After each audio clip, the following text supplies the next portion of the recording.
All right, you're starting out with Scrum. Woohoo, go you. Excellent. So first of all, have you assembled your Scrum team? Do you have a product owner with a mandate? Do you have a cross-functional team with the correct skills that will enable you to build something valuable? And do you have somebody who's going to help guide them in using the Scrum framework? If you haven't got that, it's not a Scrum team. Don't call it a Scrum team. Call it an Agile team. Go and find the people to fill those accountabilities. That's the first thing.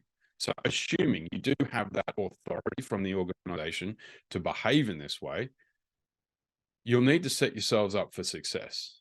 Now, the Scrum Guide says you don't need anything more than a product goal to start a sprint. And you can start a sprint like that. But in my experience, it can be very helpful doing some sort of exercise to build an understanding of what steps you're going to do to achieve your product goal. And this is where using a technique like story mapping is very useful to build your initial cut of the backlog, and then refining that backlog into smaller chunks so that you got a fighting chance of getting something done during your sprint.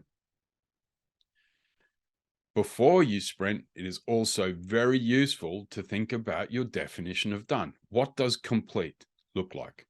What does usable, releasable, valuable mean? And this could be a checklist. I've got a blog article for that at apd.coach. Go and have a look at that. It's got a starter for 10 blog definition of done. So you got your definition of done, you've got a product backlog, you got your people. Your next decision is how long will your sprint be? And for it to be Scrum, it has to be less than a month. If you're starting out for the very first time with Scrum, I strongly recommend doing a 1-week sprint. The reason this is that you suck anyway. You're going to struggle so much with actually going through the mechanics, learning the new framework, learning how to do sprint planning, daily scrums. So you'll want to contain your work and make it small. It also manages your risk, because if you don't do that much, you're only losing a week. But what you're learning is how to play the game. So recently, crazily enough, as an old bloke, I've started playing Call of Duty online, which is crazy because my reflexes are horrible. And my teenage son comes in and tells me that it's a joke. But the very first few games, I spent most of my time just getting wiped out. I'd spawn, I'd die. It's as simple as that. Why? Because there's some 15-year-old out there with the reflexes of a 15-year-old that just sniped me. Like, I didn't even know where I was in the map. I'm gone. You're going to get that feeling the very first time you do Scrum. You want that to be short. So do a short sprint. Focus on getting something done.